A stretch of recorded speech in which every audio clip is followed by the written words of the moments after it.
और you guys कैसे हैं सब लोग? वॉइस क्लियर मेरा? जल्दी से देख के बताओ। Is the voice clear to everyone? शुरू करते हैं।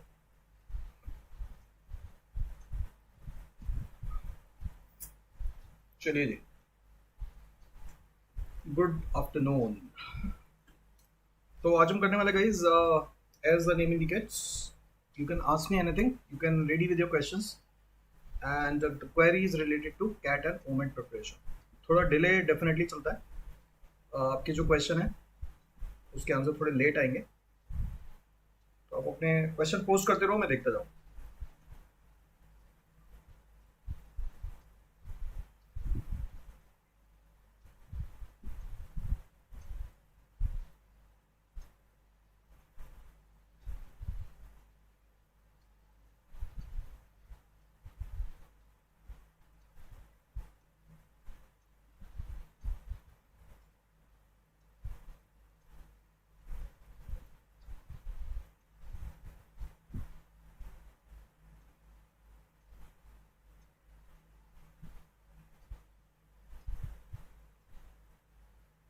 You are not visible. ऐसा क्यों हो रहा है भाई? I M not visible. देखते हैं एक बार।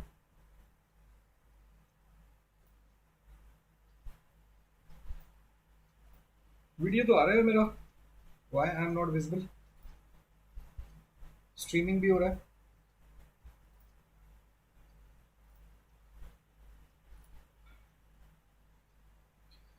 Good afternoon, welcome welcome. Video आ रहा है नहीं आ रहा? ये ब्लैकआउट क्यों आ गया है? ब्लैकआउट मेरी स्क्रीन में हो रहा है, तुम सबकी स्क्रीन में हो रहा है?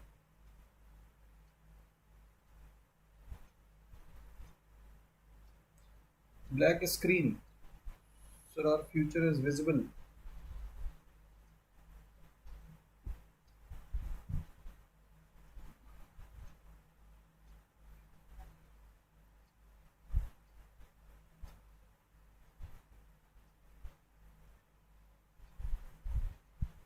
मैं एक बार चेक करता हूँ, जूम आउट ही आ रहा है।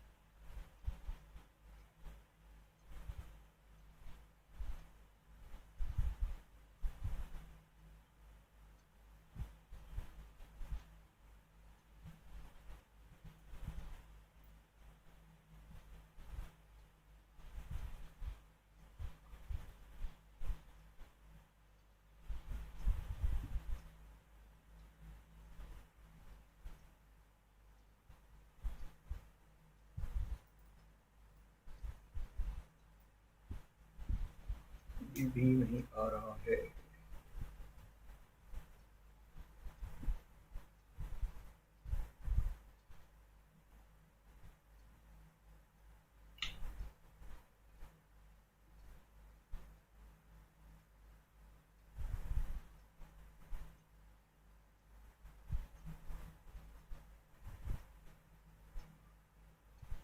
ये बहुत छोटा स्क्रीन आ रहा है तो, और आधा दिख रहा है। जूम कर दीजिए। अरे जूम कहाँ से करूँ? वही तो नहीं हो रहा जूम। वही तो दिक्कत हो रही है इसमें। ये देखो, ये आया ना डिस्प्ले।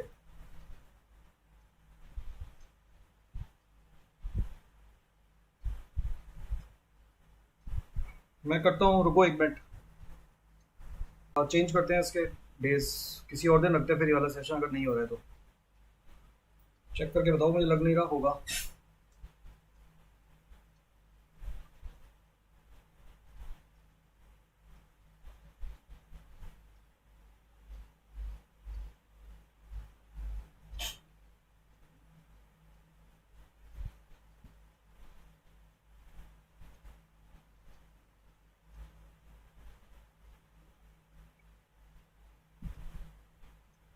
तब ठीक है गाइस।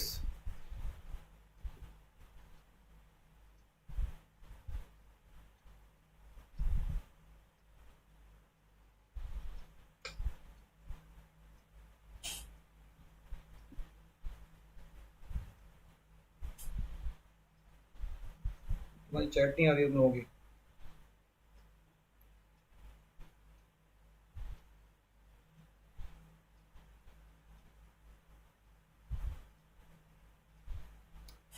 ओके, सो शुरू करते गाइस फाइनली। बड़ी देर के बाद आवाज आ रही है मेरी? आवाज आ रही नहीं आ रही? ऑडियो भी नहीं आ रहा? ऑडियो क्लियर है?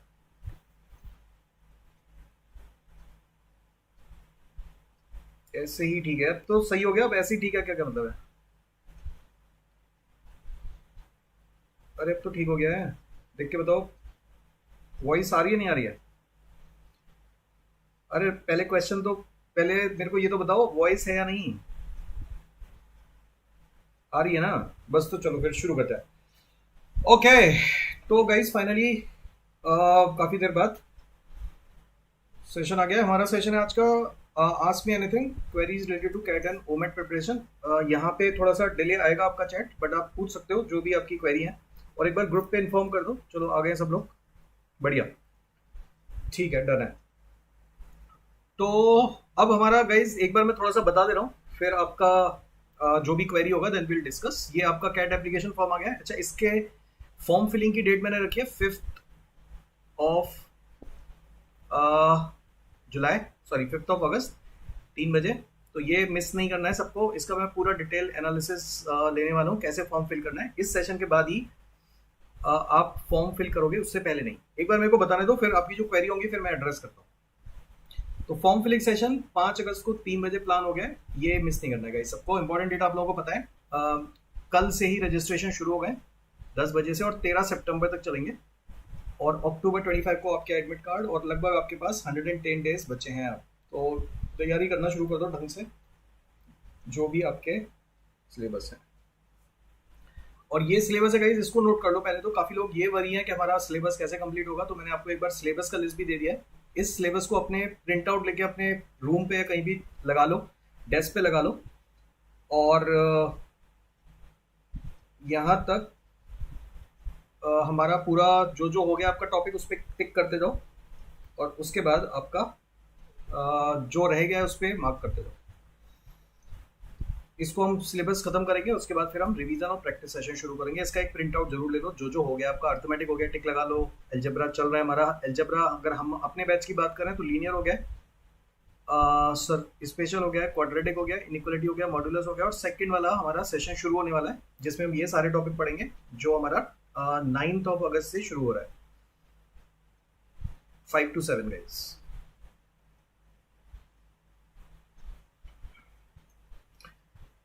प्रिंट भी ले लिया, बट सिलेबस आपसे ही करता हूँ, और बहुत स्लो चल रहा है, रिकॉर्डेड से कर रहा हूँ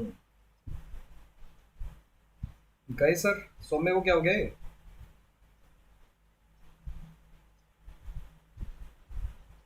सर को आने दे पहले। सेल आउट बहुत होते हैं, it's like I would be studying hard 2-3 days then. ये मैं अभी बता रहा हूँ तुम लोगों को। चलो अब मेरे को ये बताओ, ये एक बार सिलेबस नोट कर लो। अब एक एक करके क्वेरी देखते हैं तुम्हारी। सबसे पहले मनु का क्वेश्चन लेते हैं। अपने क्वेश्चन पोस्ट करते जाओ गाइस, मैं सबके क्वेश्चन देखूंगा और सबके आंसर करूंगा।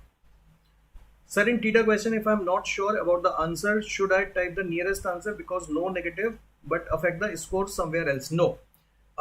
टीटा क्वेश्चन में गाइस नेगेटिव नहीं होता है। तो अगर आपको लग रहा है कि आपका आंसर जो भी आसपास है श्योर नहीं है, आप मार्क कर सकते हो, आपको कोई नेगेटिव नहीं मिलेगा। नो नेगेटिव और नो इम्पैक्ट। ऐसा कुछ लोग बोलते हैं कि तुम रैंडम आंसर दिखाओगे तो तुम्हारे मार्क्स कट जाएंगे, नहीं, ऐसा बिल्कुल भी नहीं होने वाला है। अगर आप टीटा में कोई भी आंसर लिख के आते हो, उसका कोई भी नेगेटिव नहीं है और कोई भी इम्पैक्ट नहीं है, आप लिख सकते हो। 0 मार्क्स मिलेंगे, लिखा जा सकता है, लेकिन मतलब तभी लिखना जब आसपास पहुंच गए हो, ठीक है? अदरवाइज रैंडम लिखने का कोई मतलब नहीं है। एक वीक में 1-2 क्लासेस मैक्सिमम विद नोट्स। तो भैया ऐसे तो नहीं होगा। एक वीक में अगर 1-2 क्लासेस कर पा रहे हो तो भैया फिर तो 24 की तैयारी कर लो मिंडाल तुम। CAT 24 is for you.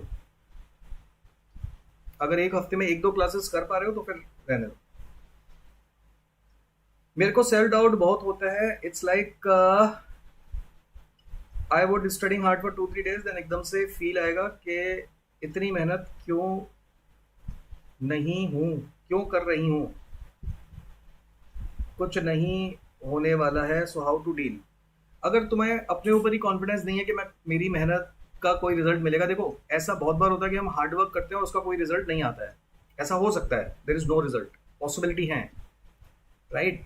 But अगर आपको लग रहा है कि विदाउट हार्ड वर्क करे हुए रिजल्ट आ जाएगा, ये तो डेफिनेट है कि नहीं आएगा। नो, हार्ड वर्क करके दो पॉसिबिलिटी है, रिजल्ट आ भी सकता है, रिजल्ट नहीं भी आ सकता। लेकिन ये सोच के कि रिजल्ट नहीं आएगा तो क्या हार्ड वर्क करना बंद कर दोगे क्या? रिजल्ट आने का और ना रिजल्ट आने का ये आपके हाथ में नहीं है, लेकिन आपके हाथ में क्या है? आपके हाथ में है हार्ड वर्क। तो आप मेहनत करो, result is not in your hand. लेकिन अगर आप हार्ड वर्क नहीं करोगे तो रिजल्ट आएगा, ये गारंटी है कि रिजल्ट नहीं आएगा। तो यहाँ पे गारंटी है, यहाँ पे रिजल्ट आने के चांसेस हैं, मोर प्रोबेबिलिटी के रिजल्ट आएगा, लेस प्रोबेबिलिटी के रिजल्ट नहीं आएगा। तो आप देख लो, अब आपके हाथ में है, यहाँ पे 100% प्रोबेबिलिटी है कि रिजल्ट नहीं आएगा। तो आपको ये डिसाइड करना है कि कहाँ पे आपके चांसेस बन रहे हैं। रिजल्ट सोच के अगर कोई मेहनत करेगा तो बेकार है, उसके लिए मेहनत करना मत करो। फिर अगर रिजल्ट सोच के मेहनत करना है फिर मत करो। हार्ड वर्क करोगे तो गारंटी होती है कि रिजल्ट आएगा ही आएगा। हो सकता है जितनी एक्सपेक्टेशन उतना ना है, लेकिन रिजल्ट आने से तो डेफिनेटली बेटर आएगा। तो ये देख लो, डिसाइड कर लो, मोटिवेशन है, पढ़ना है, नहीं पढ़ना, तुम्हारे हाथ में। मिस्टर रॉय का क्वेश्चन देखते हैं। Sir OBC, non engineering, low academics and with work ex, तो कौन सा कॉलेज टारगेट करना चाहिए? ये यार तुम्हारे हाथ में नहीं है कि कॉलेज तुम्हें तुम्हारी प्रोफाइल के हिसाब से मिलेगा। तुम्हें टारगेट करना है सिर्फ कैट का स्कोर बढ़िया, अपना बेस्ट देना है। कोई भी कॉलेज टारगेट करके मत जाओ दिमाग में, अपना बेस्ट दो कैट में, जो भी स्कोर आएगा उसके बेसिस पे आपको कैट का कॉलेज मिलेगा। तो तुम्हारा इसमें कोई कंट्रीब्यूशन नहीं है, तुम्हारा कोई इसके ऊपर कंट्रोल नहीं कि मुझे कौन सा कॉलेज मिलेगा। आप जैसा कैट में परफॉर्म करके आओगे आपको उसके बेसिस पे कॉलेज मिलेगा। तो परफॉर्म करो, अपना बेस्ट दो, रिजल्ट आएगा, अपने आप स्कोर पे के बेसिस पे आपको कॉल मिलेगा। तो ये भूल जाओ कि मैं नॉन इंजीनियर हूँ तो मेरे को कॉल नहीं आएगा। नहीं, ऐसा नहीं है, कॉल आता है अगर आपने अच्छा किया है। मृणाल क्या बोल रहा है? सर नो, बट 2 बार देखनी होती है हर क्लास की रिकॉर्डिंग, और एक्सरसाइज में भी लगता है तो स्लो हो जाता है, और ड्रॉपर हूँ, कांट प्रेफर। तो फिर मेहनत करो ना यार, 2 क्लासेस से क्या होगा? आप खत्म करो ना जल्दी से। अगर पीछे चल रहे हो तो खत्म करो 1 क्लास विद प्रैक्टिस शीट। ये दिन का बनाओ कि 1 क्लास 1 दिन में करनी है प्लस प्रैक्टिस करनी है, इसमें कितना टाइम लग रहा है? 2 बार क्यों देखनी होती है हर क्लास? कोशिश करो कि 1 बार में समझ में आ जाए। Why to watch every video twice? कुछ कुछ चीज़ें होंगी जो समझ में नहीं आएंगी, उसको 1 बार में दोबारा देख लो। हर दिन 1 क्लास और 1 एक्सरसाइज खत्म करनी है, ये एजेंडा बनाओ, तब जाके सिलेबस खत्म होगा, अदरवाइज नहीं कर पाओगे। फिर कैट 24 में ही करना। क्लासेस में सब क्वेश्चन बन जाते हैं, लेकिन बाद में खुद से क्वेश्चन नहीं बन रहे हैं। शाश्वत का क्वेश्चन है कि क्लास में तो कर लेता हूँ, फिर बाद में नहीं बन पाते। इसका तरीका ये है, देखो मैं जैसे हमेशा बोलता हूँ, अब क्लास के बाद क्लास करो, क्लास के क्वेश्चन करो, और उसके बाद खुद से नोट्स बनाओ क्लास के, जो हमने क्लास में पढ़ा है। क्लास के जो भी प्रैक्टिस क्वेश्चन है खुद से करो, फिर जो असाइनमेंट मिली है वो दोबारा से करो। जब तक आप ये फॉलो नहीं करोगे तब तक चांसेस हैं कि आपने कुछ चीज़ें हो सकता है क्लास में समझ में आ गई हो, लेकिन जब आप नोट्स बनाओगे तो वो सारी चीज़ें जो समझ में नहीं आई होंगी वो आपके नोट्स में क्लियर हो जाएंगी। नोट्स बनाओ, क्लास के क्वेश्चन दोबारा करो, फिर असाइनमेंट करो, बिल्कुल होंगे, कोई नहीं रोक सकता आपको। समझ के करो, जो भी पढ़ रहे हो समझ के करो, अदरवाइज कोई फायदा नहीं है पढ़ने का। What is the best date to attempt NMAT? ये यार डिपेंड कर रहा है, ऐसा कुछ नहीं है। जब भी तुम्हारी प्रिपरेशन पूरी हो जाए Harish, you can appear in NMAT. I generally suggest कि एक ही अटेम्प्ट देना, 2-2, 3-3 अटेम्प्ट देने की जरूरत नहीं है। जब आपको लग रहा है हम फुली कॉन्फिडेंट, मेरी पूरी तैयारी हो गई है, तभी अटेम्प्ट देना है। क्योंकि जो नारसी मोन्जी और केजे सोम वगैरह है वो सिर्फ पहला अटेम्प्ट कंसीडर करते हैं, बाकी कोई भी अटेम्प्ट आप देते रहो वो कंसीडर ही नहीं होगा आपका। तो अगर आपको एनआरसी मोन्जी टारगेट करना है, एक अटेम्प्ट दो, अपना फुल प्रिपरेशन के साथ दो। डेट खुद से डिसाइड करो कि मेरी प्रिपरेशन कब हो गई है। कोई इसमें कोई डेट नहीं है कि कैट से पहले करना है बाद में करना है, कोई इसकी फिक्स नहीं है डेट। कैट फॉर्म की वीडियो मैंने बोला ना, कैट फॉर्म फिलिंग का सेशन आ रहा है मेरा 5 अगस्त को, तो ये अटेंड कर लेना 3 बजे। इसमें डिटेल सोल्यूशन देंगे, क्या क्या पढ़ना है, कैसे कैसे पढ़ना है। शची जन का क्वेश्चन देखते हैं। शची जन ने पूछा है, sir after the work experience 3.5 years the career break from May 2000 will effect? No, बिल्कुल नहीं। हमारे यहाँ पिछली बार एग्जाम्पल है मलिक का। मलिक को 4.5 साल का एक्सपीरियंस था और उसके बाद उसने ब्रेक लिया, and now he is placed in FMS and IIM Bangalore. ये बात अलग है कि उसके एम्बिशन थोड़े अलग थे, तो उसने अलग चीज़ चूज़ की है। अब आई कैन नॉट डिस्क्लोज कि उसने क्या चूज़ किया है, बट ब्रेक अगर आपके वर्क एक्स में है कोई दिक्कत नहीं है, कोई इफेक्ट नहीं करता। अगर आपने परफॉर्म अच्छा किया है कैट में तो डेफिनेटली आपको अच्छा कॉलेज मिलेगा। ओके शची। गुंजन ने पूछा सर मैंने अभी स्टार्ट किया है तो एक अच्छा कॉलेज से एमबीए में कितने मार्क्स चाहिए? यार ये सब क्वेश्चन मेरे से मतलब इसका कोई तुक नहीं है। अभी स्टार्ट किया है कितने मार्क्स चाहिए, मैं बोलूंगा 99 चाहिए। क्या हो जाएगा इससे? क्या रिजल्ट मिल गया तुम्हें? बोलो, इससे क्या पता चल गया तुम्हें? कोई फायदा है 99 परसेंटाइल पता चलने से? जितनी मेहनत करोगे उतने ही मार्क्स आएंगे ना। मार्क्स तुम्हारे हाथ में नहीं है भाई, मेहनत हाथ में है। ये क्वेश्चन मत पूछा करो कितने मार्क्स चाहिए। 99 95 प्लस कम से कम टारगेट करो, तब अच्छा कॉलेज मिलेगा। ईडब्ल्यूएस का सर्टिफिकेट का पूरा प्रोसेस क्या है ये मुझे नहीं पता यार। ये आप अपना गूगल पे चेक करो ईडब्ल्यूएस का प्रोसेस, ये आप गूगल पे चेक कर लो, मिल जाएगा। That I do not no. Santosh, gap year का कितना इफेक्ट पड़ता है इंटरव्यू में?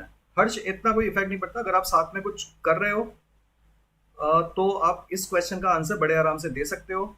और अगर आपका कैट में परसेंटाइल अच्छा आ गया, इस क्वेश्चन को बड़े आराम से जस्टिफाई किया जा सकता है। इन सब चीजें जो तुम्हारे हाथ में नहीं है उनके बारे में ज्यादा नहीं सोचना है। आपके हाथ में जो है वो है कैट का परसेंटाइल लाना, उस पर काम करो। गैप पे फर्क पड़ेगा नहीं पड़ेगा, ये जब हम इंटरव्यू की तैयारी करेंगे तब हम ये सारी चीज़ों से आपको डील कराएंगे कि कैसे कैसे इसके आंसर करने हैं। ठीक है, तो इससे बहुत ज़्यादा परेशान होने की ज़रूरत नहीं है, कोई फर्क नहीं पड़ता है। बहुत सारे बच्चे ऐसे हैं जो 2-2 साल 3-3 साल के गैप के बाद भी अच्छे कॉलेज में जाते हैं, तो that will prepare you for that. मैं अर्थमेटिक में रेशियो में अभी का क्वेश्चन पढ़ रहा हूँ, मैं रेशियो में हूँ, आपकी रिकॉर्डिंग देख रहा, एल्जेब्रा एंड एलआरडी आपके साथ लाइव कर रहा। सो सर मेरा अर्थमेटिक अगस्त तक कंप्लीट होगा, मैं लेट तो नहीं हुआ? नहीं, बिल्कुल ठीक है, करते रहो, बस ढंग से करो जो भी कर रहे हो। अर्थमेटिक अगर आपने अगस्त तक कर लिया, एल्जेब्रा आप साथ में कर ही रहे हो, एलआरडीआई आप साथ में कर ही रहे हो, डीआई अब आने वाला है, एलआर आप कर रहे हो मेरे साथ, डीआई आपका अगस्त में आ ही रहा है 10 तारीख से, तो ये भी हो जाएगा आपका, ये हो ही जाएगा। उसके बाद आप जो बचा है टॉपिक आराम से कर लेना। ये 2 मेजर टॉपिक है, अगर ये कर लिए तो आधा सिलेबस, आधे से ज़्यादा सिलेबस खत्म है। ज्योमेट्री मेरा शुरू हो रहा है, तो ये भी साथ में कर सकते हो। यही 3 मेजर टॉपिक हैं, अगर ये कर लिए तो आपकी जंग पूरी आपने जीत ली है। Do not worry about it. खुशी का क्वेश्चन है सर जनरल कैटेगरी से हूँ, ईडब्ल्यूएस नॉन इंजीनियर, ग्रेजुएशन में 55% है, वर्क एक्स 2 साल का है, तो कौन सा कॉलेज? यार ये कॉलेज तुम लोग कब से टारगेट करने लग गए यार? Why to target college? You can not target a college यार। Why to target a college? Target score, target good percentile. हर कोई IIMA टारगेट करना चाहता है ना, हर कोई FMS टारगेट करना चाहता है, वो आपके हाथ में थोड़ी ना है। आप सिर्फ इस पे काम करो ना यार। How can you target a college कि मेरे को ये चाहिए और ये मिल जाएगा मेरे को? ऐसा तो नहीं होता ना। आप अपनी परसेंटाइल पे काम करो, मेहनत करो, कॉल अपने आप आएगी अगर अच्छे कॉलेज से आपका स्कोर अच्छा आएगा तो। इन सब चीजों से परेशान होने की जरूरत नहीं। मेरा इतना स्कोर है तो मेरे को कॉल आएगी नहीं आएगी, ये बात की बात है। GPO SRCC ठीक है, अभी फिलहाल के लिए इस पे फोकस नहीं करते, बहुत देर में आता है, अप्रैल में होगा एग्जाम अगले साल, तो अभी इस पे चिंता करने की जरूरत नहीं है। Will discuss about it later. Manish, Shreyasi Das का क्वेश्चन है, गुड आफ्टरनून, मॉक में बहुत फ्लक्चुएशन हो रहा है तो उसमें क्या करूं? कुछ मत करो, देते रहो, होता ही है, सबके साथ होता है, इट्स वेरी नॉर्मल। मॉक में हो सकता है कभी आपका स्कोर बहुत अच्छा आ जाए, कभी एकदम डाउन हो जाए, कभी बहुत अच्छा आ जाए, ये तो पार्ट ऑफ मॉक जर्नी है। कैट की जर्नी में यही होता है, कभी अच्छा कभी बुरा। कंसिस्टेंसी मेंटेन करो, देते रहो, घबराना नहीं है, फ्लक्चुएशन होने दो। और जो मैंने मॉक एनालिसिस सेशन लिया था वो देखो एक बार, उससे आपको काफ़ी हेल्प मिलेगी कि क्या क्या गलतियां कर रहे हो, उनको कैसे नोट डाउन करना है, कैसे स्ट्रेटजी बनानी है। All these things are going to help you out in a long वे।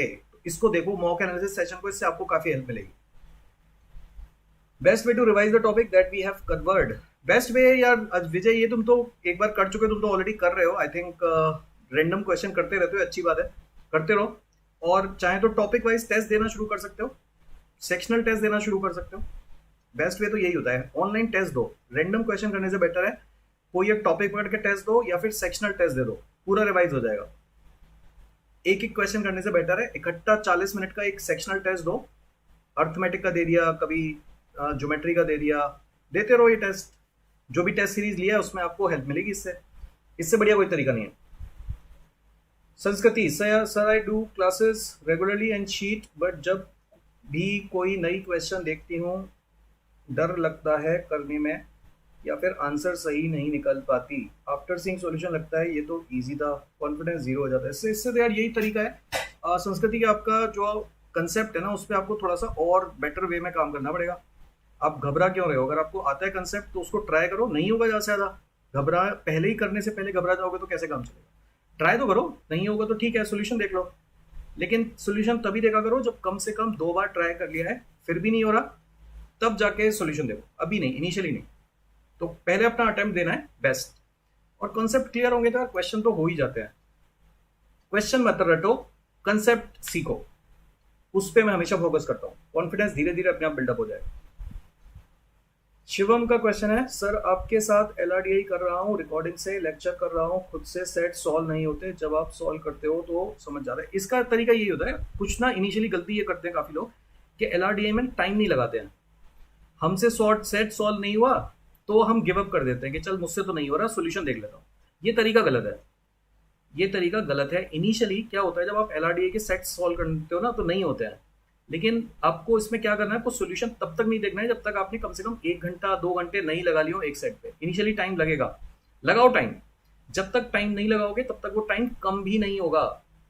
आपको लगता है तो बहुत टाइम लग गया, लगने दो यार। इनिशियली अगर ये वाला टाइम शुरू में नहीं लगाओगे तो बाद में जाके वो जो 30 मिनट है 15 मिनट है वो नहीं होगा कम। शुरू में टाइम लगाना ही पड़ेगा आपको। खुद से करो, सोल्यूशन मत देखो, लगने दो टाइम, दिमाग चलाओ, मेहनत करो। एक बार नहीं हो रहा दोबारा ट्राई करो, दोबारा नहीं हो रहा तिबारा ट्राई करो, एक सेट पे टाइम लगाओ। फिर धीरे धीरे आपका टाइम जैसे जैसे करते जाओगे तब जाके कम होता है, एक बार में कम नहीं होता है। तो घबराना नहीं है शुरू में। लोग यही गलती करते हैं कि सोल्यूशन देख लेते हैं, उसका कोई फायदा नहीं है। मिनरल का क्वेश्चन है, समझ सब जाते हैं, एक क्लास में नोट्स बनाने के लिए 2 बार देखता हूँ, will try the schedule now. Yes mineral, मेरा टीएसडी वीक है तो क्या करूँ? जिसका जो भी वीक है उस पर प्रैक्टिस करो, मेहनत करो, और क्या कर सकते हैं। जिसका जो भी वीक है उस पर काम करो, दोबारा देखो एक बार वीडियो, और क्या ही सोल्यूशन है इसका। जो चीज वीक है उस पर काम करना है। I got 99% again, but I don't have 75%, so I don't get a call from ABC IM. Animesh, ये तो आप कुछ नहीं कर सकते यार, ये तो तुम्हारे हाथ में नहीं है ना। तो अब क्या कर सकते हो, अगले साल मतलब और टारगेट करो। एफएमएस तो आनी चाहिए थी 99 पे, एफएमएस नहीं देखता है एकेडमिक्स। तो एबीसी से नहीं आ रही है तो उसको पकड़ के थोड़ी ना बैठोगे, इस साल भी नहीं आएगी वो तो जिससे आ रही है उसमें तो एडमिशन लो। एलआरडीआई और वीआरसी का सिलेबस कंप्लीट हो गया है और डेली प्रैक्टिस भी हो रही, बट क्वांट बहुत ज़्यादा एफर्ट लगा के भी सिलेबस नहीं हो पा रहा है। पता नहीं यार, एफर्ट लगा के सिलेबस क्यों नहीं हो पा रहा है, इतना कितना बड़ा सिलेबस है क्वांट का। एक एक टॉपिक पकड़ो, उसको खत्म करते जाओ। अभी मैंने आपको सिलेबस दिखाया था, उसको एक एक टॉपिक पकड़ो, अर्थमेटिक के सारे करो, फिर ज्योमेट्री के करो। इसमें इतना क्या एफर्ट लगाना है, सिलेबस तो कंप्लीट हो ही जाता है। I do not know, I do not understand the reason कि क्यों नहीं हो पा रहा है। रीजन बताओ क्यों नहीं हो पा रहा है। ग्रुप वाले एलआरडीआई कम सॉल्व हो पा रहे हैं और दिन के 4-6 निकल पाते हैं, जॉब के बाद कुछ क्लास असाइनमेंट पेंडिंग रह जाती हैं टारगेट से। ये तो यार पार्था, इसमें ना थोड़ा सा मैनेज करना पड़ेगा तुम्हें टाइम। जॉब के साथ दोनों चीज़ें मैनेज करो। सुबह थोड़ा सा टाइम निकालो, थोड़ा अपना स्लीप आवर को अगर 1-2 घंटे कॉम्प्रोमाइज़ कर सकते हो थोड़े दिन के लिए, तो वहाँ से कॉम्प्रोमाइज़ करके 1-2 घंटा वहाँ से निकालो। तो अगर आपको लग रहा है कि थोड़ा टाइम कम पड़ रहा है, आपको मैनेज तो करना पड़ेगा। ऑफिस आवर्स में अगर टाइम मिल रहा है तो वहाँ से कुछ टाइम निकालो।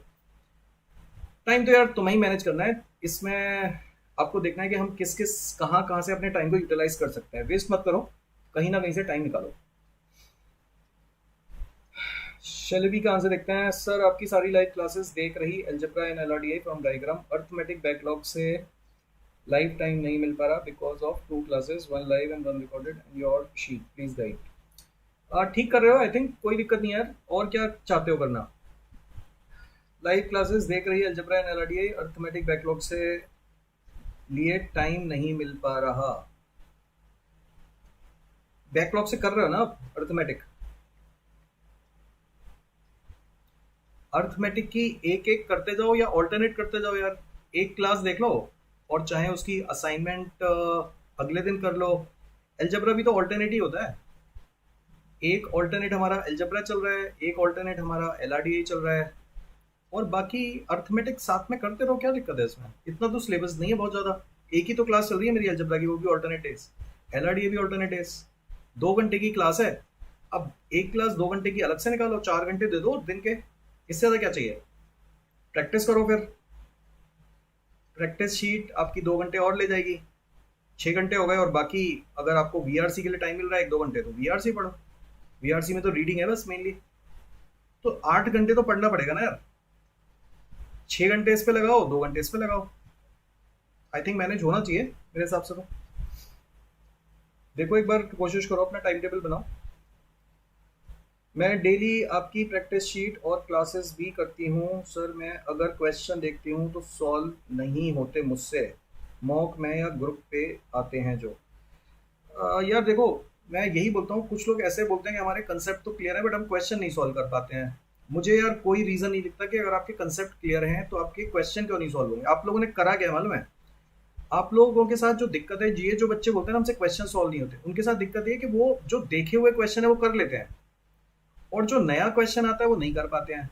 इसका एकमात्र रीजन यही है कि आपने क्वेश्चन वाइज पढ़ाई की है, आपने कंसेप्ट वाइज पढ़ाई नहीं की है, आपने लॉजिक वाइज पढ़ाई नहीं की, आपने क्वेश्चन रट लिए हैं कि ये क्वेश्चन आएगा तो मैं ऐसे कर लूंगा, ये क्वेश्चन आएगा तो ऐसे कर लूंगा। जितने क्वेश्चन हमने करे हैं आपको उतने ही पैटर्न आते हैं, आप नया क्वेश्चन देख के फंबल कर जाते हो। तो तरीका ये है गाइज कि आप अपने थोड़े से ना कंसेप्ट पे काम करो, नोट्स बनाओ, मैं बार बार बोल रहा हूँ, डिफरेंट डिफरेंट क्वेश्चन प्रैक्टिस करो, सेक्शनल दो, तभी आपको जितने वेराइटी ऑफ क्वेश्चन आएंगे, अगली बार जब नया क्वेश्चन आएगा तो आपको उसमें से देखा हुआ क्वेश्चन मिल जाएगा। करते रहो प्रैक्टिस, नया क्वेश्चन आ रहा है कोई दिक्कत नहीं है, सोल्यूशन देख के करो एक बार, फिर अगली बार वो देखा हुआ हो जाएगा। प्रैक्टिस कंटिन्यूशन में करते रहो, ये नहीं कि नहीं हो पा रहा है, नहीं हो पा रहा है तो सोल्यूशन देख के करो, दोबारा करो, बुक से करो, क्वांटम कैट वगैरह से, जहां से जो सभी क्वेश्चन मिल रहा है करते रहो।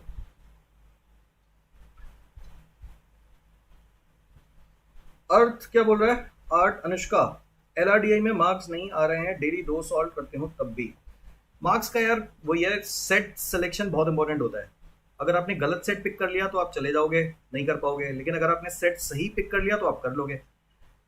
तो कैट में भी यही होता है, ज्यादातर लोग ना पैनिक कर जाते हैं, सही सेट सही सेलेक्ट कर पाते हैं। एलआरडीआई का एकमात्र तरीका स्कोर लाने का ये है कि सेट सिलेक्शन बहुत इंपॉर्टेंट है। और उस दिन मैंने एक तरीका सिखाया था आप लोगों को, मेरी पिछली क्लास जाके देखो, जिसमें मैंने एक तरीका सिखाया था कि how to select a set, how to avoid spending a lot of time on one particular set. तो ये वाला एक सेशन देख लो, इससे आपको काफी हेल्प मिलेगी। सेट सिलेक्शन बहुत इंपॉर्टेंट है। 3 साल हो गए, गैप जस्टिफाई किया जा सकता है, ये सब हाँ बात की बातें मृणाल किया जा सकता है, साथ में कुछ कुछ करते रहो। आंचल बोल रही है, good afternoon sir, last 1 month से सेमिनार थीसिस सबमिशन एंड अभी न्यूड्स नो ड्यूज की वजह से लाइव क्लास एंड प्रैक्टिस लीजर्सी नहीं हो पाई। मैंने रिकॉर्डिंग करी है, थोड़ी बची है बट डिस्कनेक्ट सा हो रहा है। वही अभी मैंने जो बता रहा था कि जिनका भी देखो, अपना ना पूरा एक चार्ट बनाओ कि हमारा क्या क्या हो गया है, क्या क्या बचा है, एक पूरा चार्ट बना लो ढंग से। ये हमारा हो गया है, ये अभी करना है, ये हो गया, ये करना है, पूरा एक चार्ट बनाओ ढंग से बैठ के। आज 2 घंटे लगाओ उस पर कि ये सिलेबस है, इतना हमें आता है, इतना हमारा बचा हुआ है। तो आप सिस्टमेटिकली वे में उसको जो बचा हुआ उसको करते जाओ, धीरे धीरे धीरे धीरे। घबराने से तो नहीं होगा ना यार, आपको एक सिस्टमेटिक वे में पढ़ाई करनी पड़ेगी। इसका एक टाइम टेबल बनाओ, इसका एक रूटीन बनाओ कि ये बचा है, मैं इतने दिन में इसको करूंगा, इतने दिन में इसको करूंगा। यही बेस्ट तरीका होता है करने का किसी भी चीज़ को। घबराने से तो नहीं होगा, डिस्कनेक्ट होने से तो नहीं होगा, करते रहो आराम आराम से यार। ये हो गया है, मार्क कर लो, ये बच्चा है, इसको कर लेंगे खत्म। आराम से कॉन्फिडेंस के साथ पढ़ाई करो, मजे लेके पढ़ाई करो। तुम लोग बर्डन के साथ पढ़ाई करते हो, घबरा के पढ़ाई करते हो। घबरा के नहीं पढ़नी है, मजे से करो, खुशी होके पढ़ो, तब मजा आएगा पढ़ने में। एफर्ट मतलब फील आए कि हाँ आज यार 2 घंटे पढ़े, मजा आ गया। तुम लोगों के साथ क्या यार 2 घंटे हो गए, बहुत एफर्ट मार रहे हैं, पढ़े ना पढ़े कुछ होगा, रिजल्ट नहीं आएगा। आधे लोग तो ऐसे ही घबरा जाते हैं, इतना पढ़ के क्या फायदा, रिजल्ट तो आएगा नहीं। तो भैया पहले ही जब पता है कि रिजल्ट नहीं आएगा तो क्यों ही मेहनत कर रहे हो? जब अपने ऊपर ही कॉन्फिडेंस नहीं है तो leave it, do something else, why to waste time here. तो कॉन्फिडेंस लाओ अपने अंदर और सीखने के लिए पढ़ो, रिजल्ट के लिए मत पढ़ो। कॉलेज टारगेट करके मत पढ़ो कि कौन सा कॉलेज मिलेगा, कभी नहीं मिलेगा। जो कॉलेज टारगेट करोगे, टारगेट करके जाओगे, कभी नहीं मिलेगा। मार्क्स टारगेट करके जाओगे, कभी नहीं आएंगे उतने मार्क्स। फ्री माइंड से जाओ कि जो भी करेंगे बेस्ट करेंगे, आज मजे से करके आएंगे, सीख के आएंगे, तब स्कोर आता है बढ़िया। बर्डन नहीं रखना अपने ऊपर। मैं न्यू टॉपिक के पुराने टॉपिक्स क्या बोलना चाह रहे हो बनू?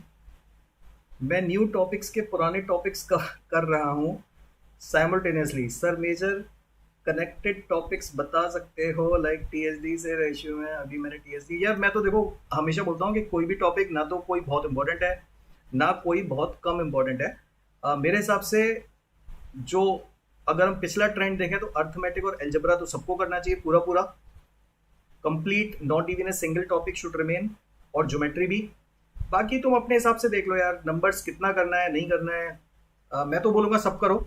अगर तुम्हें लग रहा है कुछ सेलेक्टेड करना है तो ये 3 टॉपिक ढंग से पढ़ लो, सारे पूरा। इसमें कोई भी नहीं है कि अर्थमेटिक में टीएसडी कर लूँ या परसेंटेज कर लूँ, पूरा अर्थमेटिक, पूरा अलजेब्रा, पूरा ज्योमेट्री। बाकी दोनों छोड़ सकते हो, उतने ज़्यादा क्वेश्चन नहीं आते, लेकिन आ सकते हैं। मैं सजेस्ट नहीं करता हूँ कि कुछ भी छोड़ के जाओ, मन है तो मैं अपने रिस्क पे छोड़ना है छोड़ सकते हो। Sir, if I talk about last month is being very well and go with flow, but in some ending days I feel enough sticks so that it's future what should we do? कुछ नहीं यार, थोड़ा सा हो जाता है कभी कभी कि हमारा ब्रेक आ गया, तुम घूमने चले गए, तो ऐसा हो जाता है। कुछ टॉपिक समझ में नहीं आ रहे, जैसे तुम बोल रहे हो इनइक्वालिटी नहीं आ रहा मैं, तो ऐसा हमें कभी कभी लगता है थोड़ा सा एक गैप आ रहा है। थोड़ा सा मेडिटेट करो, बैठो, थोड़ा सा सोचो इस बारे में कि क्यों ऐसा लग रहा है मुझे, और फिर से अपनी फुल एनर्जी के साथ वापस आ जाओ पढ़ने। जैसे अगर तुम्हें लग रहा है, सिर्फ पॉजिटिव सोचा करो, नेगेटिव नहीं। आप लोग नेगेटिव ज़्यादा सोचते हो।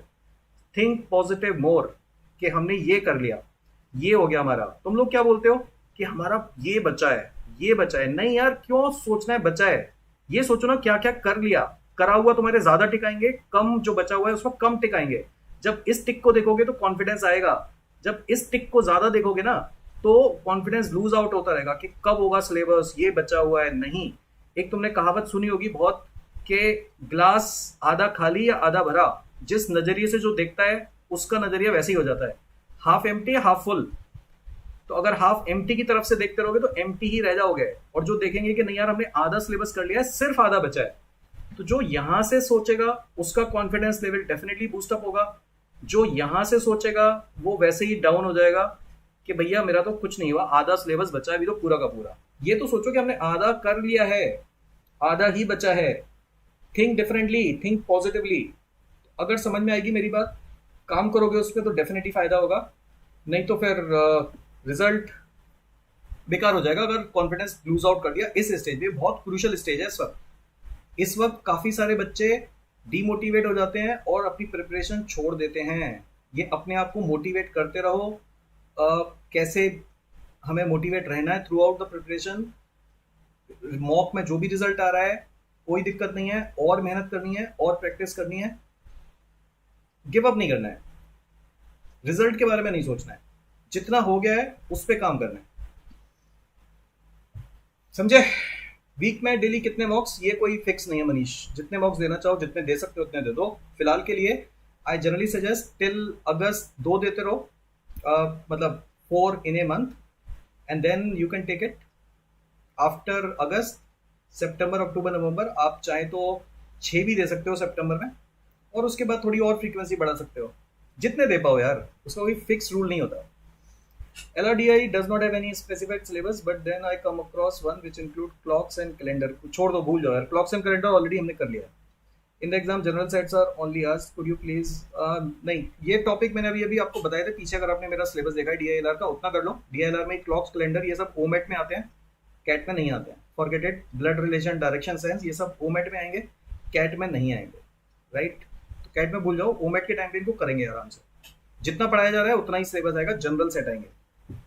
मतलब सुनिए, वर्क एक्स से रिलेटेड डाउट है, as I am working as a retail store for 2 years, which is GST authorised, will it count? हाँ बिल्कुल यार, कहीं भी कुछ भी सीखते हो काउंट होता है। सैलरी स्लिप लेते रहो उनसे, बस काफी है, बिल्कुल काउंट होगा।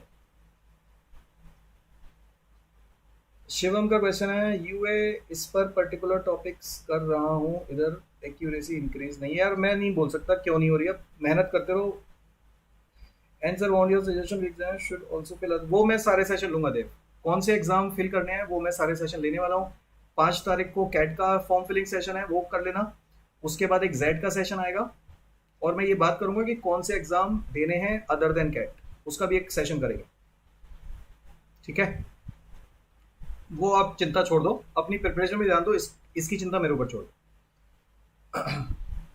कॉल आने के चांसेस क्या होते हैं, मतलब प्रोफाइल शॉर्टलिस्ट, ये मुझे नहीं पता यार, कॉल आने के चांसेस क्या होते हैं, मेरे हाथ में नहीं है। वो आप जैसा करके आओगे कैट में, उसके बेसिस पे कॉल आएगा। ये कैसे मैं बताऊं कि कॉल आने के चांसेस क्या होते हैं, उनका क्वेश्चन ही क्लियर नहीं है।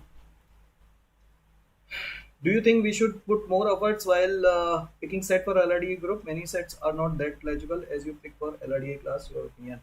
यार देखो, अभी बच्चों को तो नहीं पता ना, ये जो हमने ग्रुप बनाया है प्रैक्टिस ग्रुप, उसमें ज्यादातर बच्चे मॉक से सेट उठाते हैं। सॉल्व करते हैं और वो भेज देते हैं ग्रुप पे। अब उनको तो ये समझ नहीं है कि वो लॉजिकल सेट है या नहीं है। अब अगर तुम्हें लग रहा है कि ये सब लोग कर सकते हैं तो अच्छा है, लेकिन मुश्किल है ना वो चीज़। कैसे बच्चा आइडेंटिफाई करेगा कि लॉजिकल सेट है, अच्छा है या नहीं है? वो तो फिर मेरे को भेजते हैं, मैं भी एक ग्लांस करके भेज देता हूँ ग्रुप में। तो मेरे हिसाब से तो डिफरेंट वैरायटी ऑफ सेट करते रहो यार। कैट में भी ना कभी कभी तुम्हें लगेगा ये क्या सेट दे दिया कैट ने, तो ऐसा कोई फिक्स नहीं है कि कैट में भी लॉजिकल सेट ही आएंगे। कैट में कुछ भी आ सकता है। प्रैक्टिस करते रहो डिफरेंट सेट्स की, यही एक तरीका होता है एलआरडीआई इंप्रूव करने का। सोच के दिया जा सकता है, ये इसमें भी बुराई नहीं है, लेकिन कर नहीं सकते सब लोग, that is a problem. Gunjan का क्वेश्चन है, सर क्वांट एंड एलआरडीआई तो हो जाता है, वीआरसी नहीं होती, ठीक है? तो वीआरसी के लिए सिर्फ रीडिंग यार। वीआरसी के लिए इधर उधर वोकैब पे टाइम वेस्ट मत करो। वोकैब पे बिल्कुल टाइम वेस्ट नहीं करना है, सिर्फ रीडिंग करनी है और आरसी पे फोकस करना है बस। इन दो चीजों पे फोकस करो।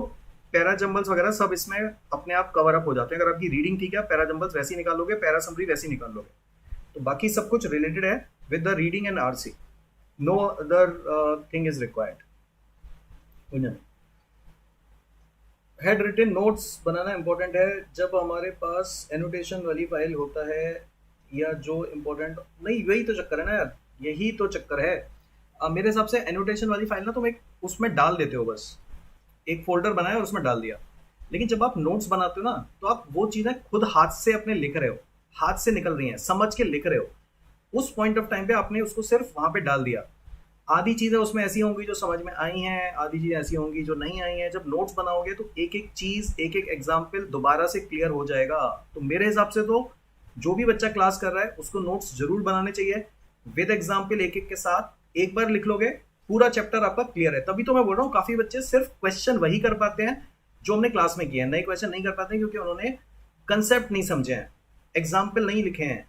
एक एग्जाम्पल लिखो, कंसेप्ट क्लियर करो, फिर आगे बढ़ो। That is a way of doing it. हाँ जाने दो यार, कोई दिक्कत नहीं, करते रहो। चलिए सर, फॉर्म फिलिंग में लास्ट ईयर का बना कास्ट सर्टिफिकेट डाल सकते हैं? उसका डेट चेक कर लो यार प्रेम। उसका जो वैलिडेशन है, वैलिड डेट है, कब तक है वो चेक कर लो। It should be valid till 2024 June. जब तक आप एडमिशन के लिए जाओगे तब तक वैलिड होना चाहिए। तो उस पर वैलिडिटी डेट लिखी होगी, वो चेक करो, वो जरूरी है। अच्छा तुझे कैट फॉर्म फिलिंग की वीडियो जो आपने बोली थी वो कब तक? कैट फॉर्म फिलिंग की वीडियो तो मैंने डाल दी भाई। इसको मैं कल ले रहा हूँ ना, लाइव ले रहा हूँ मैं सेशन। कैट फॉर्म फिलिंग का लाइव सेशन होगा 5 अगस्त को 3 बजे। तो मैं आपको इसमें स्टेप बाय स्टेप बताऊंगा कि क्या क्या चीज़ आपको फिल करनी है। Do not worry about it. उससे अर्थमेटिक और ज्योमेट्री बन जाती है। तो सिर्फ ये दोनों के स्ट्रॉन्ग करके यार, मैंने शाश्वत पहले भी बोला, आई डू नॉट रिकमेंड कि आप कुछ भी छोड़ के जाओ। एल्जेब्रा जरूर करके जाओ, कोशिश करो, अभी टाइम है। एल्जेब्रा आप इग्नोर नहीं कर सकते हो, इवन नंबर्स आप इग्नोर नहीं कर सकते हो, क्योंकि हो सकता है नंबर्स के इस बार काफ़ी सारे क्वेश्चन आ जाएं। कुछ भी छोड़ के नहीं जाना है। 2 टॉपिक पे जाओगे, चांसेस है कि अगर मान लो कोई क्वेश्चन नहीं आया और नंबर का बहुत ईजी क्वेश्चन आ गया और तुम करके नहीं गए, तो पेनल्टी तो बहुत बड़ी है ना यार। एल्जेब्रा का कोई ईजी क्वेश्चन आ गया, तुम करके नहीं गए, तो पेनल्टी तो बहुत बड़ी है ना। तो छोड़ के कुछ भी नहीं जाना, सब कुछ करके जाओ। ईडब्ल्यू सर्टिफिकेट का प्रोसेस अभी से स्टार्ट कर दो ना टाइम? हाँ जी हाँ जी, बिल्कुल बिल्कुल, खुशी अभी से करो, आ जाएगा बन के। मिस टाइप हो गया। मैं पूरा ऊपर कह रहा था कि मैं 2 टॉपिक साथ में कर रहा हूँ, एक नया एक पुराना। तो ऐसे टॉपिक जो कनेक्टेड टाइप हैं उसके दोनों साथ में हो सकते हैं। हाँ कर लो यार, मतलब क्या दिक्कत है, करते रहो जो भी कर रहे हो, कोई दिक्कत नहीं है, किसी भी ऑर्डर में करो, कर सकते हो। नंबर सिस्टम परसेंटेज टीपीएल हुआ है अभी तक, बस करते रहो जो रह गया है। Right waste time think of solution, बिल्कुल ओके। लाइक मैं पूरा एलआरडीआई कांड आपसे ही कर रहा हूँ, मुझे किसी भी टॉपिक में दिक्कत नहीं हुई, बट मॉड्यूलस वाले टॉपिक में थोड़ी दिक्कत हो रही है। अब मैं क्या करूँ? दोबारा करो यार, जिसको भी जिस भी टॉपिक में दिक्कत हो रही है, जिसको मॉड्यूलस में दिक्कत हो रही है, उसको वीडियो दोबारा देखो और बेसिक देखो, एक एक क्वेश्चन खुद से दोबारा करो। जिस भी चीज़ में दिक्कत है, आपका तरीका यही है कि आप उसको डू इट अगेन, छोड़ना नहीं है कोई भी टॉपिक। जिस भी चीज़ में दिक्कत हो रही है दोबारा करो, एक बार और देखो वीडियो, और क्या कर सकते हैं। बिल्कुल देव। एनमेट का अटेम्प्ट कैच से पहले दूं या बाद में? Targeting only first attempt. ये डिपेंड करता है यार, मैं तो बोलता हूँ एनमेट का कैट से कोई रिलेशन नहीं है भाई। तो तो एनमेट एक टोटली डिफरेंट एग्जाम है, कैट एक टोटली डिफरेंट एग्जाम है। आपका जब एनमेट का पूरा सिलेबस ढंग से प्रिपरेशन हो जाए तब एनमेट दे देना, चाहे वो पहले हो जाए चाहे बाद में हो जाए। No link at all with NMAT and CAT. ऐसा नहीं कि आप एनमेट दे के जाओगे तो कैट में आपका बूस्ट मिलेगा या कुछ आइडिया लग जाएगा, नहीं, बिल्कुल ऐसा नहीं है। CAT is a totally different exam, NMAT is a totally different exam. Experience अगर लेना चाहते हो भले ही ले सकते हो, लेकिन आई डू नॉट सजेस्ट, क्योंकि एनमेट एक महंगा एग्जाम है, 4-5 हज़ार रुपए का एग्जाम है, 2800 रुपए का तो फॉर्म है, जीएसटी अलग है। तो इसमें आपको जो भी एग्जाम देना ढंग से देना, एक ही बार देना। क्वांट बिल्कुल नहीं पसंद, how to increase interest in it. ये भैया मेरे मेरे पास नहीं है ऐसा कि मेरा इंटरेस्ट नहीं है, कैसे इंटरेस्ट डेवलप करूँ ये तुम्हें निर्मल बाबा से मिलना पड़ेगा, वो तुम्हें बताएंगे कहाँ कृपा रुकी है तुम्हारी। इंटरेस्ट नहीं है तो भूल जाओ, कैट कोई और एग्जाम दे दो जिसमें आर्ट वार्ट कर लो, कुछ भूल जाओ कैट।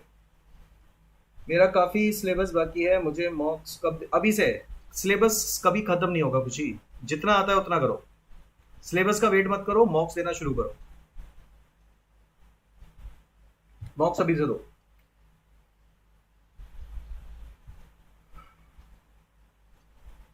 एक ही बार क्वेश्चन पोस्ट करो भाई, मोहम्मद अंसारी, सारे आंसर होंगे, 10-10 बार करने से कुछ नहीं होगा।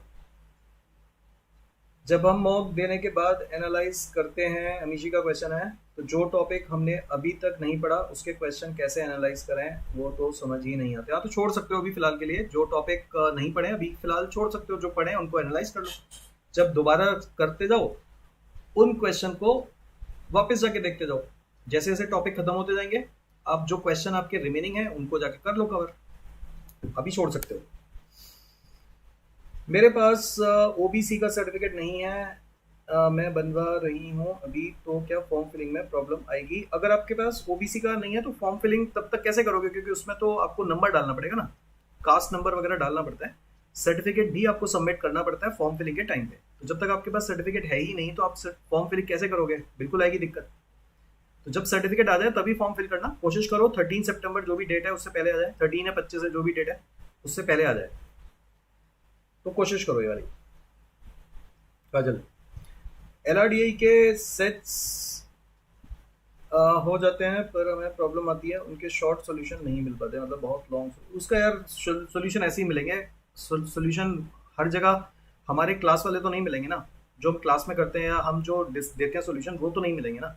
सॉल्यूशन वही मिलेंगे जो रिटन सॉल्यूशन में देखो हमेशा डिफरेंस आएगा। तुम सॉल्यूशन देखते ही क्यों, तुम अपना सॉल्यूशन करो ना, क्यों देखना है सॉल्यूशन, उसको बस समझ लो, वहां से हिंट ले लो, फिर कोशिश करो अपने आप से करने की। सारे सॉल्यूशन देखता हूँ चाहे टॉपिक पढ़ा हो या नहीं, सो शुड आई कंटिन्यू और ignore even the easy question? Why to ignore easy question? मतलब अगर देखो समझ में आ रहा है पढ़ के तो अच्छी बात है, नहीं आ रहा तो छोड़ दो। अभी तुम्हें लग रहा है कि मुझे एक पीएनसी का क्वेश्चन बिल्कुल नहीं समझ में आ रहा, तो बहुत ज़्यादा दिमाग लगाने की जरूरत नहीं, अभी छोड़ दो। अगर आपको लग रहा है कि हाँ मेरे को एक सिंपल सा क्वेश्चन समझ में आ गया है तो कर लो, परेशान नहीं होना है कि करा हुआ है तो करूं या नहीं करूं, जितना ढंग से कर पा रहे उतना करो। यूए का मॉक्स है और आईएमएस का प्रीवियस ईयर कोई, बस बहुत है, काफी है हमेशा, इतना कर लो काफी है। और बताओ guys, any other question? I have answered I think almost all the question till now. Any other question तो जल्दी से बताओ, फिर अगर आपको और एलआरडी का 1-2 सेट करने हैं तो बता देना, अगर करने हैं तो। कितने बच्चे दिख रहे हैं मेरे को? 36 बच्चे दिख रहे हैं। अगर आपको एलआरडी का 1-2 सेट करना है तो बताओ, अगर कोई क्वेश्चन है तो बताओ, बोलो जल्दी क्या करना चाहते हो।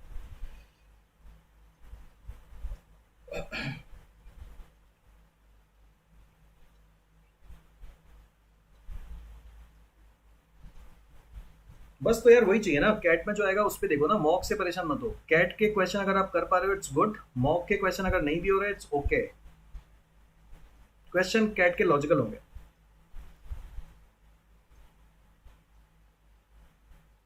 आइकॉनिक सब्सक्रिप्शन में मॉक्स नहीं मिलते क्या? मिलते हैं, बिल्कुल मिलते हैं, मॉक्स तो सारे हैं ना, मॉक्स तो सारे सबको मिलते हैं, प्लस वालों को भी मिलते हैं, आइकॉनिक वालों को भी मिलते हैं, सबको मिलते हैं मॉक्स। कुछ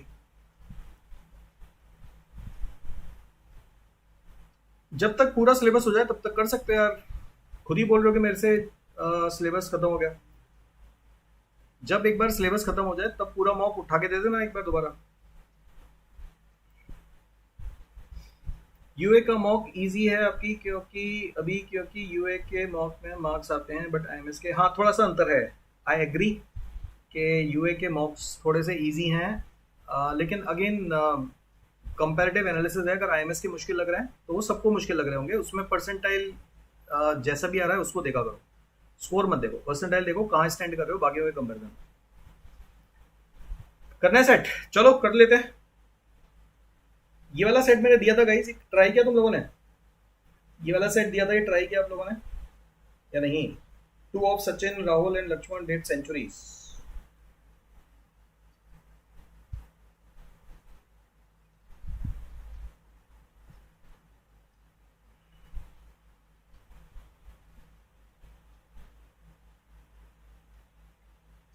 चलो भाई नया सेट देता हूँ। किया था ट्राई, लास्ट क्लास में मैंने होमवर्क दिया था ये। हाँ जी हाँ जी, एलआरडी मैंने इसको नाम नहीं दिया क्योंकि मैंने एज सच मैंने ये एएमए सेशन ही रखा था। ये अच्छा क्वेश्चन है, इसको मैं बता देता हूँ, देखो कैसे अप्रोच करते हैं। अलजेब्रा अर्थमेटिक के सिलेबस मेरा ऑलमोस्ट अगस्त एंड तक हो जाएगा, उसके बाद कौन सा टॉपिक? ज्योमेट्री करो, ज्योमेट्री ज्योमेट्री ऋषिका, ज्योमेट्री मेरा शुरू हो रहा है, ज्योमेट्री आप साथ में करना। ज्योमेट्री हम स्पेशल क्लास में करने वाले हैं दोबारा से, बिल्कुल शुरू से बेसिक से पूरा डिटेल। तो ज्योमेट्री जिन जिन का रह गया है स्पेशल क्लास में अटेंड करना, जैसे मैंने टाइम एंड वर्क पूरा स्पेशल क्लास में कराया है, ऐसे ही मैं ज्योमेट्री भी पूरा स्पेशल क्लास में कराने वाला हूँ, बेसिक से एडवांस तक।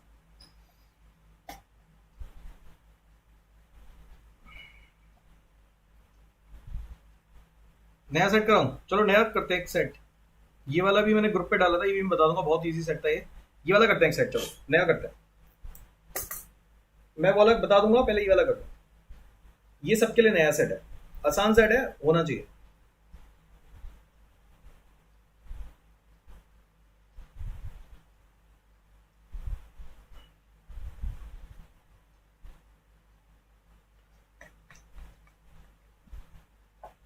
अभी नेक्स्ट वीक से, नेक्स्ट वीक से, इसी वीक से हो सकता है, मैं बता दूंगा डेट।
3 प्लेसेस अवे मतलब वही 3 प्लेस छोड़ के नहीं, 3 प्लेस दूर। अगर कोई बंदा यहाँ पे खड़ा है, अगर एक्स यहाँ पर है तो वाई यहाँ पे होगा, first place, second place, third place, या वाई इधर हो सकता है।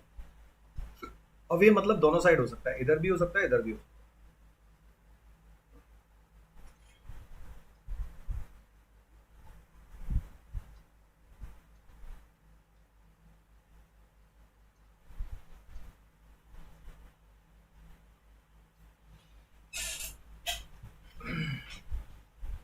हाँ जी, हाँ जी, बिल्कुल जिन्हें टाइम लगाना पड़ेगा, नॉन वर्किंग को तो पूरा टाइम कैट पे लगाओ ढंग से। बिल्कुल हो सकता है। मेरा ग्रुप ज्वाइन कर लो अगर नहीं हो तो। और अगर आपको अभी से सिस्टमेटिक वे में पढ़ना है तो आई थिंक आपको यूट्यूब से तो होगा नहीं, कोई ना कोई आपको प्लान लेना पड़ेगा, कोई ना कोई टीचर से आपको कनेक्ट होना पड़ेगा, कोई भी ज्वाइन कर लो जहाँ से आपको पूरी गाइडेंस मिल जाए स्ट्रक्चर पे। कुछ भी ज्वाइन कर लो।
हाँ जी, हाँ जी, बिल्कुल। पॉसिबिलिटी बनाओ, क्या क्या पॉसिबल है।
होना चाहिए था अब तक तो।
बोलो भाई श्रेय, तुम ही बोलो आंसर, बाकी तो कर ही नहीं पा रहे, क्या कर रहे हैं बताओ। तुम ही बोलो आंसर, क्या आ रहा है।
पहले का जय।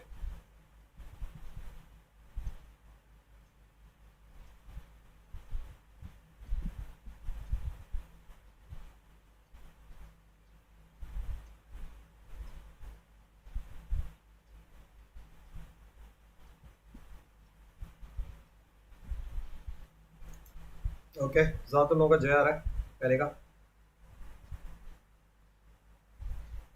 सेकंड का बताओ, सेकंड का आंसर क्या है।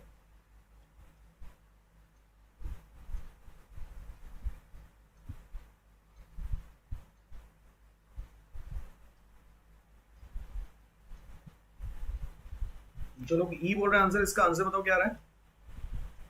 इसका आंसर क्या आ रहा है नन ऑफ दीज में।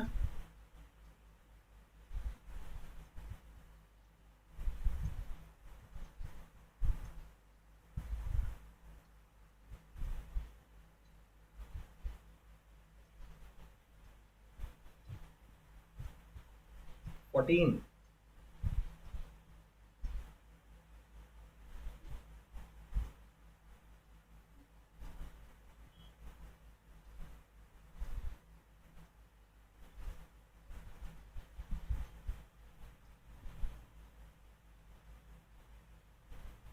15।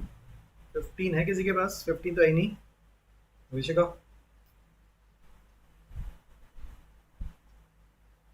14। ओके, थर्ड का बताओ, what is the total number of chocolate with the last 3% in the Q.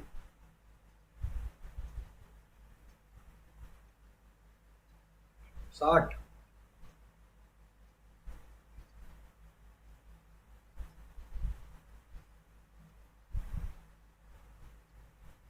52।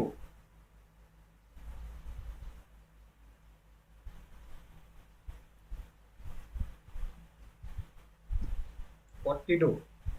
अच्छा, फोर्थ का 42। 42। फोर्थ का 2। अच्छा, थर्ड का सी, थर्ड का ए। कुछ लोग ए बोल रहे हैं, कुछ लोग सी बोल रहे हैं।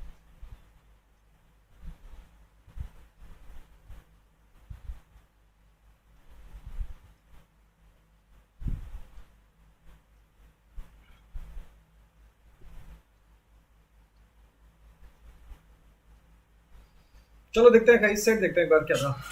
सेट देखते हैं क्या बोल रहा है। सेट में होना चाहिए था सेट, मुश्किल तो नहीं था। देखो ध्यान से देखो।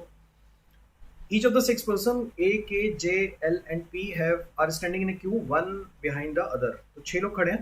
मान लेते हैं ये फ्रंट एंड है, ये लास्ट एंड है। यहाँ से 6 लोग खड़े हैं। That is the first person, that is the last person.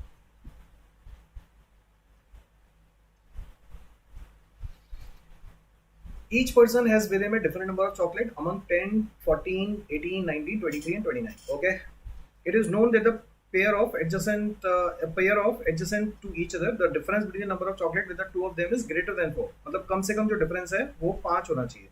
5, 6 so on। Karan who is standing behind Amit, now does not mean immediately behind Amit. हो सकता है करण यहाँ पे हो, अमित यहाँ पे हो। करण यहाँ पे हो सकता है अमित और आगे हो।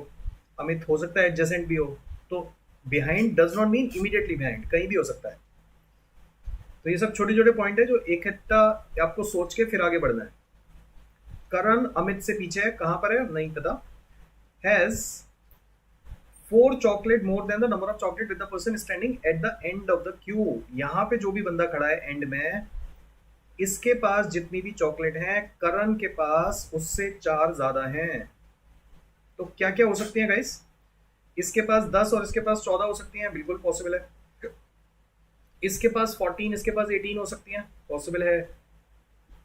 इसके पास 19 और 23 हो सकती हैं, पॉसिबल है। और तो ये पॉसिबिलिटी नहीं है। अगर इसके पास 10 है तो 4 ज्यादा हो सकती हैं, पॉसिबल है।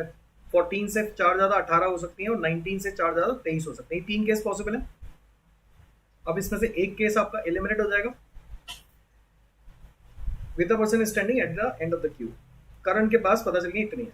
Not more than 4 person are standing in front of the person with the least number of chocolate. अब ये बताओ, अगर एंड वाला बंदा जो भी है, लीस्ट नंबर ऑफ चॉकलेट अगर उसके पास है, क्या एंड में जो बंदा खड़ा है उसके पास लीस्ट नंबर ऑफ चॉकलेट हो सकती है? क्या उसके पास 10 चॉकलेट हो सकती है? नहीं। क्यों?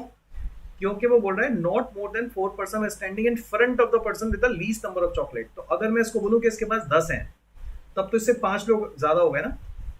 तो 5 लोग तो खड़े नहीं हो सकते, 4 से ज्यादा खड़े नहीं हो सकते। Not more than 4 person standing in front of the person with the least. तो ये वाला जो केस है आपका, ये गलत हो जाएगा। लास्ट में जो बंदा खड़ा है उसके पास 10 चॉकलेट नहीं हो सकती, या तो 14 हो सकते हैं, 19 हो सकते हैं। यही 2 केस बचे आपके पास। ये वाला केस आपका एलिमिनेट हो गया। इतना क्लियर है? सबको बात समझ में आती है यहां तक? अब अगला देखो, जय स्टैंडिंग इमीडिएटली बिहाइंड लोकेश। जय लोकेश के बिल्कुल पीछे खड़ा है, ये दोनों साथ में आएंगे, Jay and Lokesh. Pawan who has, now this point will clear काफी सारी चीजें guys. Pawan who has 5 chocolate more than Lokesh. Pawan के पास लोकेश से 5 चॉकलेट ज्यादा हैं। क्या क्या हो सकती हैं देखते हैं।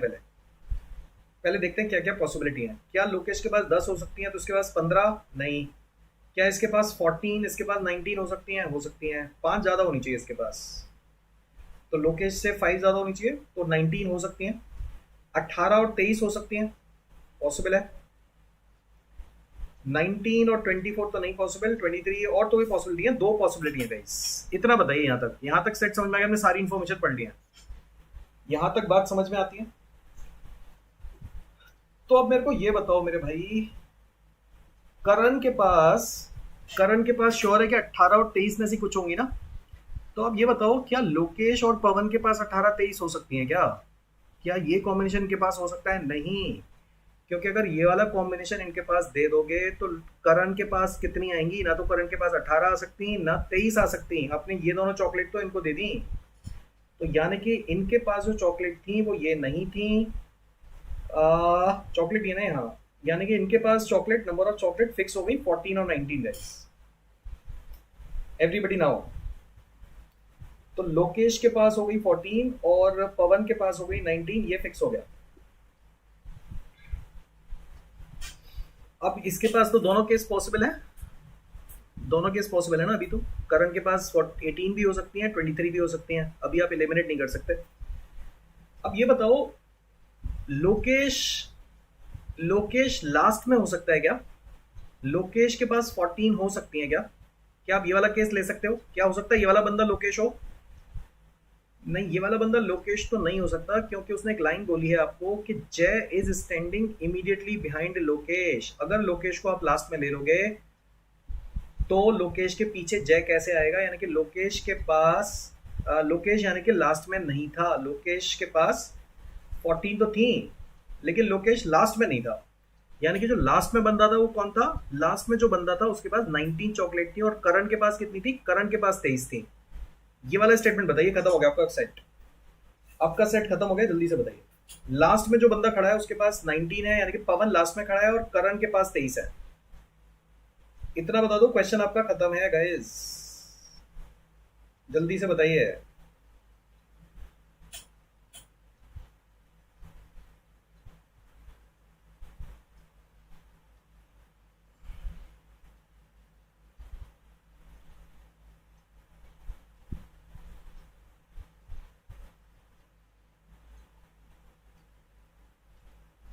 अरे बोलो, खत्म हो गया क्वेश्चन? ये समझ पाते हो? ये लोकेश नहीं हो सकता, लास्ट में लोकेश नहीं हो सकता, तो बस खत्म हो गया। लगा दो इनको।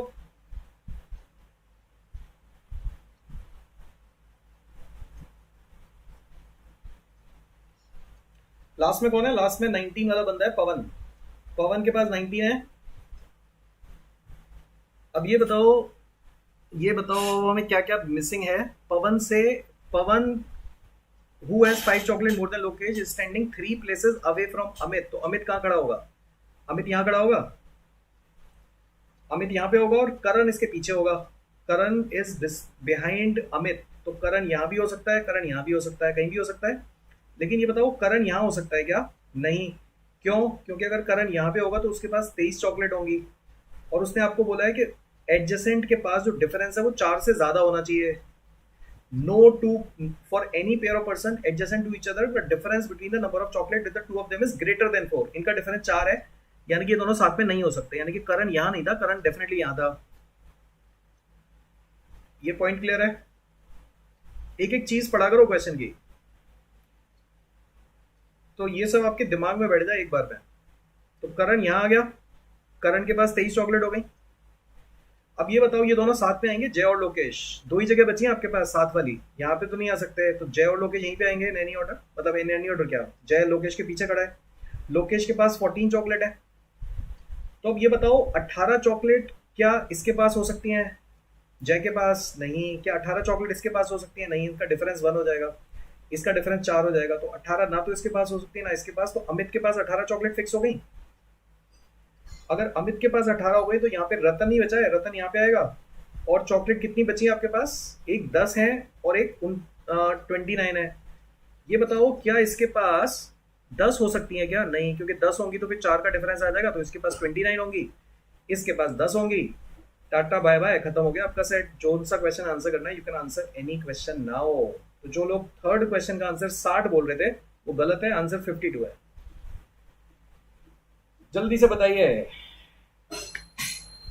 क्लियर है सेट?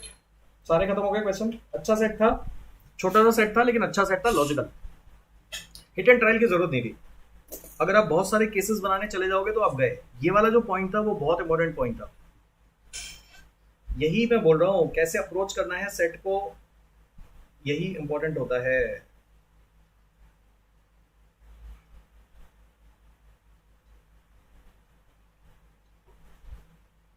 डन है? यही तो बात है, मैं वही बोल रहा हूँ, क्वेश्चन को ढंग से पढ़ा करो, आराम से एक एक कंडीशन पढ़ो, सारे क्वेश्चन समझो and then approach the set guys. LRDI करने का सबसे आसान तरीका यही होता है। आपको सेट को समझना पड़ेगा, कंडीशंस क्या क्या दी हुई हैं सब दिमाग में होनी चाहिए, फिर आप बनाना शुरू करो। एक एक चीज, एक एक पॉइंट क्लियर होना चाहिए आपके पास, तभी आपको स्मूथली आएगा जैसे मैं करता हूँ। That is the key of solving LR sets. तो अच्छा सेट था लेकिन डुएबल था। तो मैं जो सेट पिक करता हूँ इसी तरह के सेट पिक करता हूँ जो डुएबल हो, टाइम लिमिट में बहुत मुश्किल ना हो और लॉजिकल भी हो। यार आ सकते हैं, बिल्कुल आ सकता है, बिल्कुल आ सकता है तरफ। तो हाईएस्ट नंबर ऑफ चॉकलेट किसके पास है? हाईएस्ट नंबर ऑफ चॉकलेट जय के पास है। तो पहले क्वेश्चन का आंसर ठीक था, जय। How many chocolate does the person standing at the beginning? Beginning में है 14, तो आंसर आ गया है नन ऑफ दीज, ये भी ठीक है। टोटल आएंगे 52 पहले 3 के पास। और for number of person, for how many person is the number of chocolate with them greater than that with any person standing adjacent to them? इसका आंसर देखते हैं। क्या इसके पास एडजेसेंट वाले से ज्यादा है? बिल्कुल ज्यादा है, तो एक तो ये हो गया। क्या इसके पास एडजेसेंट वाले से ज्यादा? नहीं। क्या इसके पास एडजेसेंट वाले से ज्यादा है? बिल्कुल है। क्या इसके पास एडजेसेंट वाले से ज्यादा है? नहीं। इसके पास ज्यादा है, तो 3 लोग हैं। आंसर आंसर 2 नहीं है गाइस, आंसर 3 है। इसका आंसर आएगा 3, आंसर आएगा डी। तो जो लोग सी बोल रहे हैं that is the wrong answer. चलो, तो आई एम श्योर सेट समझ में आ गया होगा। अच्छा सेट है, करते रहिए गाइस ऐसी। अब हम नेक्स्ट मिलेंगे, अब हम 5th को करेंगे फॉर्म फिलिंग, और फिर मेरा 99 पे भी कुछ सेशन शुरू हो रहा है, तो वो भी मैंने प्लान कर दिया एलआरडीआई के, वो भी हम करेंगे। ठीक है, चलो जी, तो आज इतना ही करते हैं। वाले सेट जो बचे हैं 2, ये वाला तो बहुत ही आसान था, ये होना चाहिए था, पता नहीं क्यों नहीं हो तुम लोगों से। मैं डिस्कस कर लूंगा अगली क्लास में। और एक ये वाला एक बार दोबारा कर लेना, इसको भी मैं डिस्कस कर लूंगा अगली क्लास में। ठीक है, चलिए फिर बाय बाय। अच्छा, इसमें नोटिफिकेशन देख लो यार, एक ना वो वाला नोटिफिकेशन आया है फॉर्म फिलिंग वाला, वो देख लो बस। ये जो है फॉर्म फिलिंग, ये सब लोग कर दो। अगर आपने अभी तक रजिस्टर नहीं किया गाइस इसके लिए, तो रजिस्टर कर दो। ये 6 अगस्त को हो रहा है 12 बजे। ऑल इंडिया मॉक टेस्ट, ये सबको देना है गाइज। मेरा इसका एनआरडीए का एनालिसिस है फिर से 2:30 बजे 2:30।